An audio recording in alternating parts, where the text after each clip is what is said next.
I want to tell you a sad tale of Samson. I'm going to put this phone down so I don't have to be, so I can read. Okay. All right, here you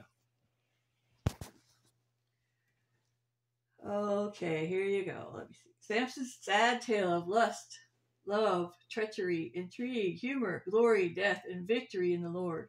And this is one of the sweetest gifts God gave me. He sent the 24 elders to tell me stories. And Jesus was playing with my hair while Samson told the tale. And I read along in the Bible and had visions of it, like total immersion in it, right? And it's every night this happened. So I was singing in tongues, abake, and it means one worth petting. Because Samson liked his hair petted too. You'll see. So Samson took food and visited his wife, and she had been given to another man. And her father knew Samson was angry. His eyes were like fire, and his nostrils flared out. He almost breathed out fire out of his mouth. And the father said, "Here, don't flip out. Take her pretty little sister." She was too young, like 5 years old. Samson wasn't a pervert. And it made him even angrier that these people were like animals.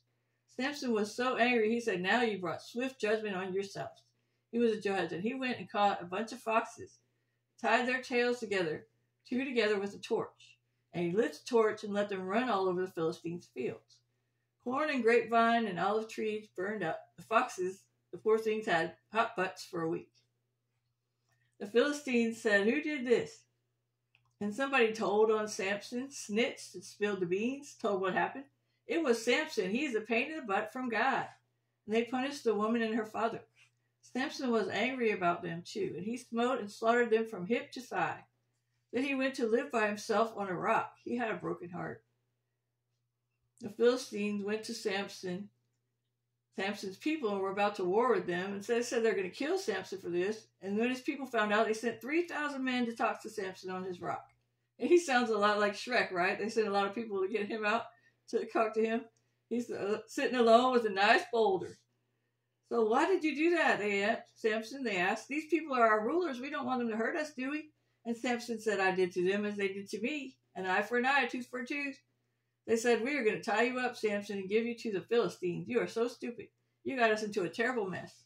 Samson said, "Okay, but you can't kill me yourself." So the Lord had given him an idea.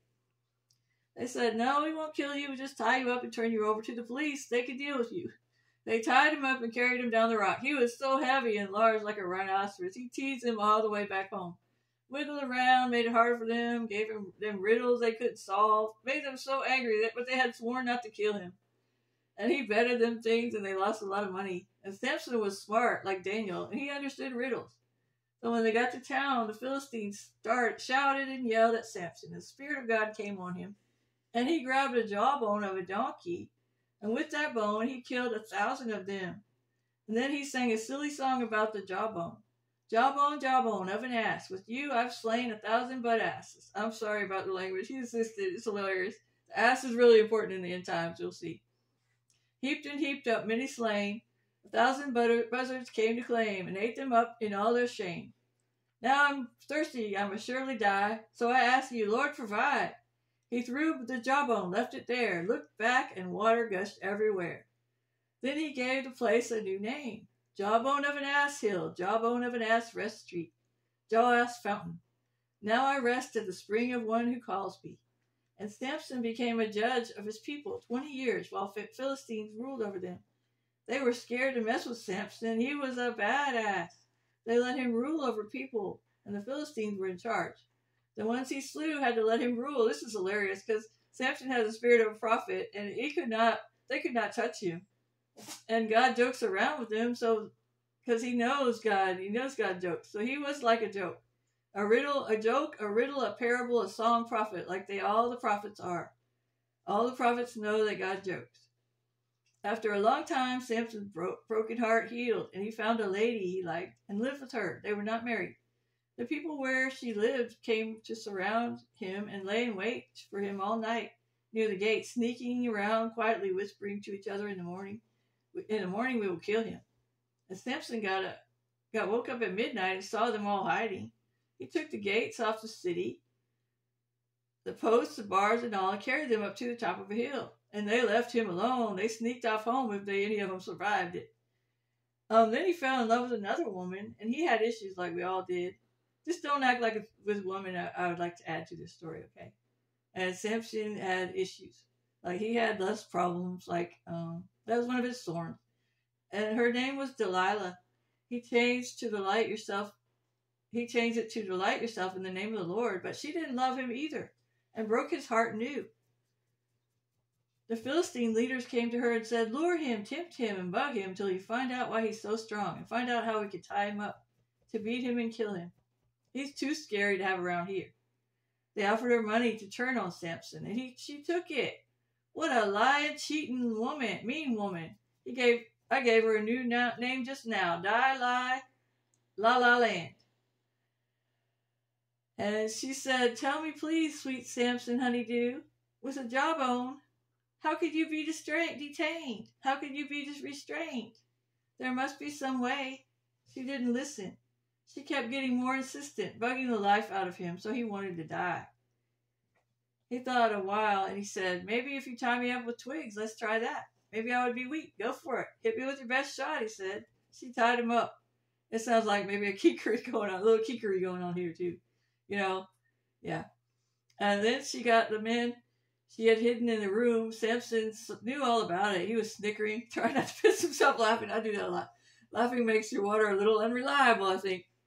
Yeah, all the prophets had some knowledge of pee and piss and excrement, as well as a weird sense of humor, sarcastic, biting, and sweet stuff. She said, "Samson, Samson, the Philistines are here for you." And he said, "Boo from ya to you, boo from ya to me. You thought you got me, but I have got you. I am a strong man. You can't tie me up. The Lord my God is on my side," and he called on his name. The branches snapped like burning flames and broke like thread from his hands. He laughed and went back to sleep. So she kept whining, nagging, and henpecking until poor Samson wanted to live on the corner of a roof, not to have to hear it anymore. But she was so cute. So he was having fun. He sounds like a maniac, actually. He told her, I guess maybe the prophets are a little bit maniacal too. I mean, they got some power. So he told her, maybe if you try bigger, newer kinds of ropes like him. That was what his people made ropes of. The Philistines were a little backward behind the times. And I was watching Ginger Billy snapping through all kinds of duct tape, gorilla tape, duct tape like that. Try that. He liked it. He was impressed with that Ginger Billy. Isn't that funny? So the great cloud of witnesses looking at us right now. He's watching us. And he saw Ginger Billy, and he was like impressed. He was laughing. So maybe then he said, "If you tie me up with him, maybe I would be weak as a baby. Try it. Come on, baby. Tie me up. Let's see what you got." Then she did tie him up again and yelled loudly to the guys that had hidden in the house as Samson broke through them like thread. He laughed and said, "I heard you all whispering behind my back, talking about me and conniving about me. I can hear all you guys. Almighty God shows me things like this, and they all ran away embarrassed. But still he stayed with the lady who was stuck in the relationship. Can you all sympathize?" Yes. He was upset and wanted to get her to play with his hair to relax him. So he said, "Maybe if you weave my hair and make ponytails and take your time, pin it up into a hairnet." Oh man, this is funny. There's a hairnet in that verse, in the verses about Samson. So Samson relaxed and rested by the fire while she played with his hair, and he fell asleep. And she called the Philistines, the cops again. Police, the popo, they wanted to lock him up in jail. She said, "Here they are again. I hid them in a different place." He knew all along they were whispering, rustling around. He was amused by the whole thing. He had wanted someone to kill him by this time. Like most prophets suffered, he wanted to die. He despaired of life. Everybody hated him, conspired against him, and hurt him. Used his friends against him. His dad was pissed at him. The poor guy couldn't win. They didn't understand what God was doing. He was different and powerful, and it scared people. And when he woke up, she called him again, and he pulled out the hairpins, the bobby pins, and the hairnet. She was so mad at him. He pulled them out. He said, "Ah." And she had a sharp instrument in her hand, some sewing stuff. He held her out like with his hand in her head, so she was waving it around. I've seen that happen before. And she said, "You are still laughing at me. I hate you, and I'm not going to tie you up ever again." She bugged him so much he wanted to die. And he did not care if they killed him. He didn't love his life, but he still did like the lady, so he told her something he remembered his dad saying. He was a Nazarite and never cut his hair. So he told her, shave off all my hair next time and I'll shave yours, baby. What? And I laughed 10 minutes at this one. She saw it was the whole truth. And he told the cops, come up now, I got him. And they brought a lot of money. She was a little Judas. Judai Lila, her new bad name. They blinded him. They were peaky blinders, I guess, nasty men. So they put chains on him like a common criminal, and he was a judge. They took him to prison and made him look like a donkey, make him work like a donkey, grinding meal like a river does with millstones. He was a donkey. So he sought God in prison, and God restored his anointing and gave him more strength than he had ever had before. Like he does for us, when he like me, he multiplies the power in my weakness, and he gives me strength when I come to God. And I have made mistakes before, like we all have. And Abba is so brilliant and kind and forgiving. He turns our weakness into victory when we trust in him. And they said their god Dagon had got him tied up and restrained, and they had a party and gave gifts. And that really pissed off Samson. He hated their idolatry, and he got stronger and stronger in the spirit of the Lord. He kept praying for strength and vengeance. He was so angry, like God is angry at us now. The Philistines sang a song about him and laughed and mocked him, said their god Dagon was God, and Samson kept getting stronger and stronger.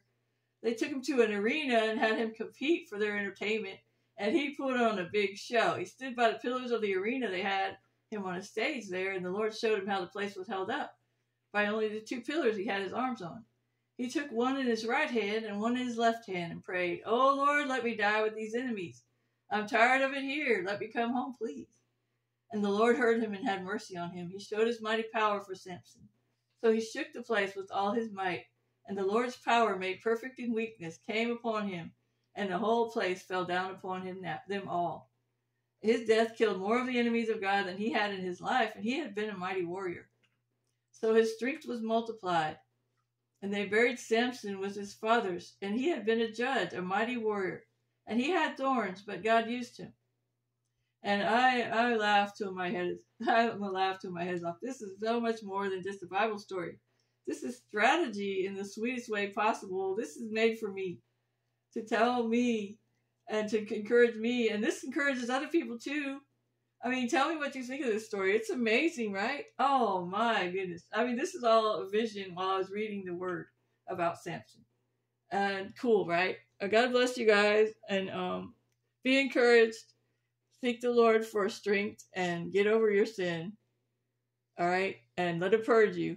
And he will use you mighty. All right. God bless.